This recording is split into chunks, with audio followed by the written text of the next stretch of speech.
realmente los cuentos que más me gusta leer, porque ahí está el tema, ¿no? Ante todo soy lectora y ante todo, primero vino la lectura, o sea, yo primero leí muchos cuentos antes de siquiera escribir el primero.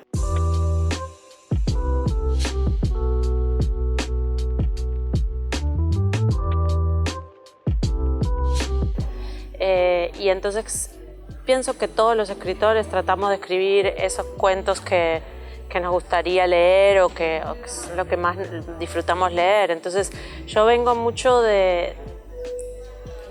soy bastante fan del cuento norteamericano, del cuento estadounidense, que es un cuento largo, que es un cuento basado en personajes, que es un cuento que tiene, donde, digamos, toda la maestría del escritor se juega en las sutilezas del alma humana, no un cuento breve, más bien de efecto o de peripecia, ¿no? Aunque, por supuesto que hay muchos cuentos de peripecia que disfruto y que releo, incluso que enseño en mis cursos, pero luego lo mío va más por otro lado. Entonces, estos cuentos de No soy Araflores son 8 cuentos y son cuentos, casi todos cuentos largos, porque son como cuentos con alma de novela, digamos. Yo estoy un poco en contra del libro de cuentos pensado como ¿cómo decirlo? El libro de cuentos temático. El libro de cuentos que todos los cuentos los tiene que unir algo para que después sea fácil escribir la contraportada, ¿no? A mí me parece que un libro de cuentos es una colección de textos que pueden ser muy distintos y que los une, que los escribió el mismo autor y que por lo tanto hay una sensibilidad y una mirada que es común a ese autor, ¿no? Entonces, yo en esos cuentos, esos 8 cuentos los escribí a lo largo de varios años, porque no es que me senté a escribir un libro de cuentos. Escribí un cuento cuando realmente la necesidad pulsaba, ¿no? Cuando había una historia que tenía forma de cuento, porque no me podía sentar a inventar cuentos. Entonces, a lo largo de esos años yo fui leyendo distintos tipos de cuentos, me fui interesando unos más que otros, de pronto me desinteresé de un tipo de cuento y me empezó a emocionar más otro, y entonces iba probando distintas cosas y distintos recursos formales, iba pensando, bueno, qué bueno esto de los cuentos redondos,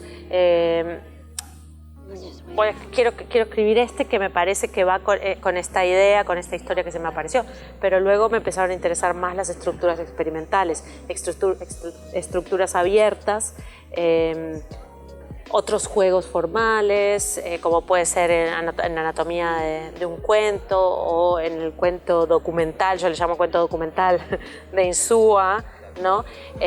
Y al final ese libro, ahí hay una serie de búsquedas distintas, pero yo siento que sí hay algo que los une, que es una cierta emoción que es común a todos ellos, ¿no? Como hay una especie de emoción central que tiene que ver con esta desesperanza y con una cosa quebrada y tal vez un poco amarga, que sí une el conjunto, y que el título me parecía que daba cuenta de ese estado anímico. Hey, wait. I wasn't alone. Sí, yo no estoy muy enterada por qué el premio desapareció. Sin embargo, sí me dio mucha lástima que desapareciera, porque el premio siento que le dio una visibilidad al género del cuento.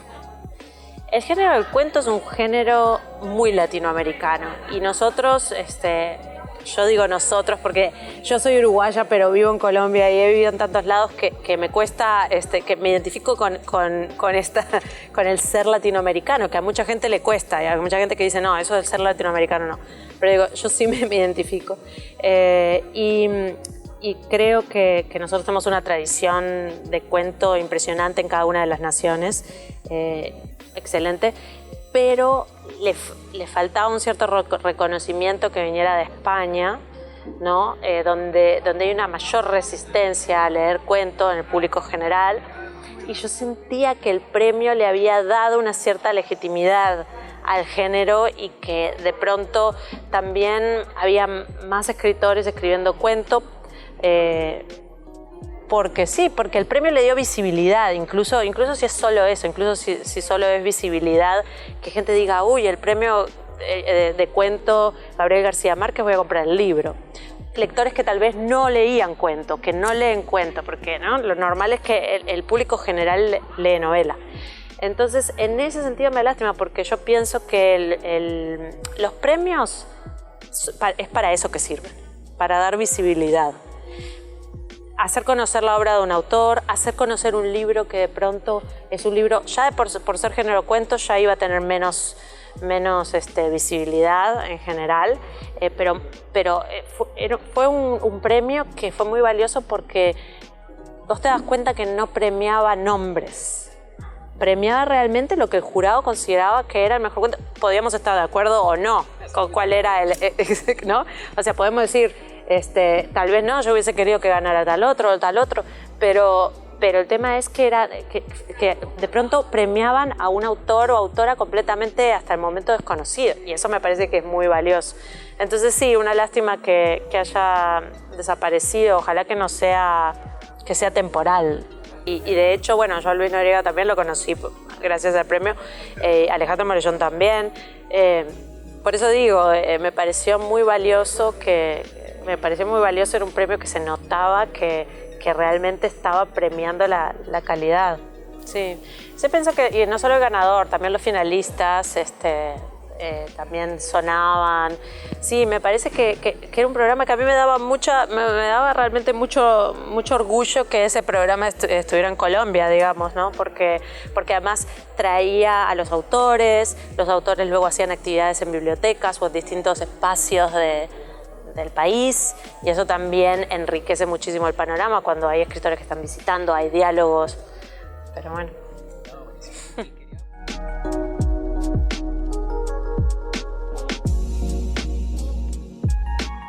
Sí, la mayoría muchas están ganando los premios más importantes, eso sí es novedad,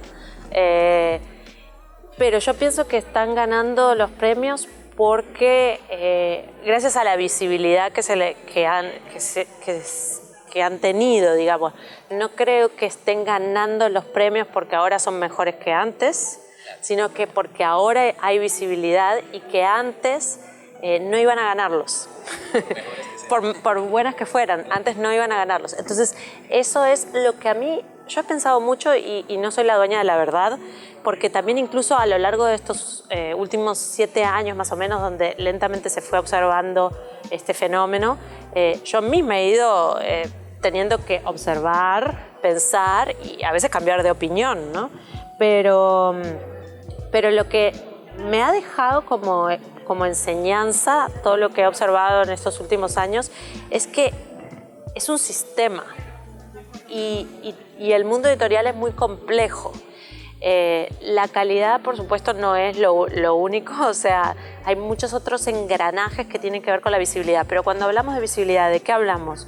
No estamos diciendo, bueno, a las mujeres hay que publicarlas más, pero no alcanza con publicarlas más, porque si se las publica, pero luego la prensa no acompaña, luego los festivales no las invitan, luego si las escritoras no son miembros de jurados de premios, a su vez estos jurados completamente masculinos premian únicamente hombres, también porque premian desde su manera de mirar y su manera de leer. Entonces todo es una industria, ¿no? Entonces pienso que ha sido fabuloso que escritoras estén ganando y estemos ganando premios, pero creo que esto es posible gracias a que cambió el contexto.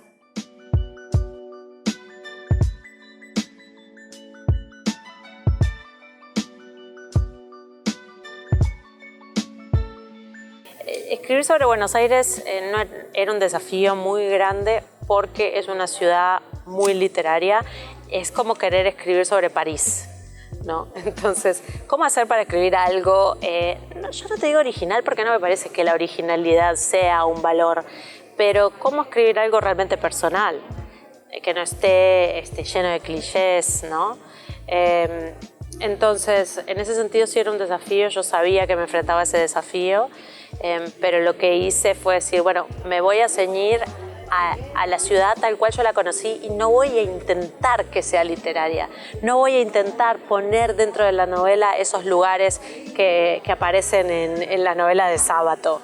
Por otro lado, a mí en realidad no me gusta tanto necesariamente ubicar de manera muy precisa la geografía de los escenarios. Tanto en La Azotea como en Mugre Rosa no se nombra en ningún lugar y en Mugre Rosa se insinúan y se pueden reconocer, pero no soy tan amiga de esa literatura que te nombra la calle, se gira por acá, y en cambio sí lo hice en La Ciudad Invencible, pero también ese era un guiño a Buenos Aires, ese era un guiño a la literatura de Buenos Aires, porque la literatura argentina, pero sobre todo la literatura de Buenos Aires, es muy enamorada de sí misma, digamos, ¿no? Entonces, claro, y entonces se mencionan las esquinas, las plazas, y eso ha ido construyendo un imaginario literario que hay gente que tal vez nunca fue a Buenos Aires, pero siente que fue, como a todos nos pasaba con París o como luego nos pasó con Nueva York, las películas, etc.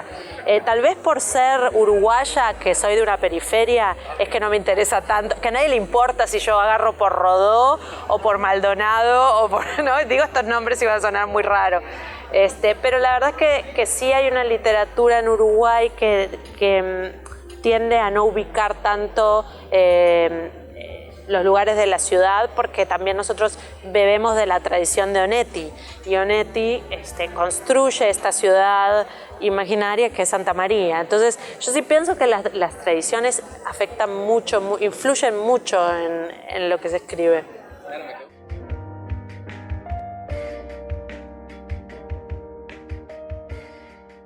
Casi todo lo que digo sobre la novela es un poco una ficción,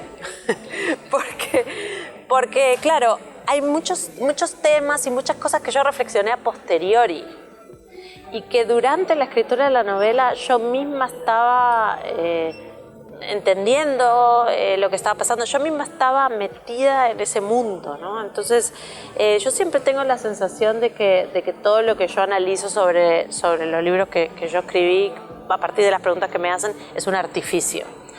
Entonces si yo te digo, a mí me interesaba pensar la condición humana en medio de una catástrofe, ¿cómo puedo imaginar yo que como sociedad y como individuos responderíamos ante una catástrofe ambiental que transforma por completo nuestras vidas? Sí, obviamente eso me interesa. Yo no sé si estaba pensando eso cuando lo estaba escribiendo. Simplemente yo tenía algo que se me impuso, que es este ambiente tétrico, esta ciudad devastada, esta amenaza del viento tóxico, esta contaminación que hace que sea irrespirable el aire. Y en el medio de eso había unos seres humanos que eran esos personajes y yo estaba muy interesada por sus destinos. No solo los principales, sino toda la otra constelación de pequeños personajes que aparecían aquí y allá. No estaba pensando cómo el ser humano reacciona, ¿no? Sino que solo me importaban esas pequeñas vidas. Luego, una vez terminada la novela, yo puedo decir, evidentemente subyacía un interés mío por tratar de pensar cómo reaccionaríamos, cómo viviríamos, qué cosas de nosotros permanecen, qué cosas de esas que llamamos humanas permanecerían en un contexto catastrófico así.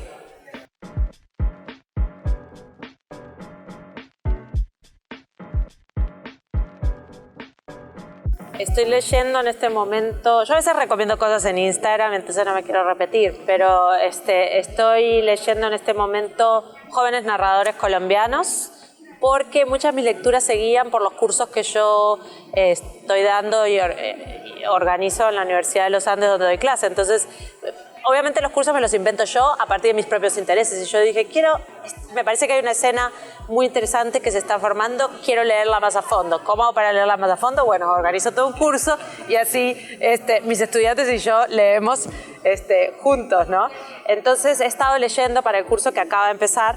Durante las vacaciones estuve leyendo y encontré unas cosas muy interesantes. Me gustó mucho el libro Sofoco de Laura Ortiz, que es el que ganó el premio Elisa Múgica, que se publicó por Laguna Libros, y me gustó mucho también Galápagos de Fátima Vélez, muy bueno también, también fue el finalista de Elisa Múgica, o sea, estos dos fueron ganador y finalista, los dos salieron por Laguna Libros.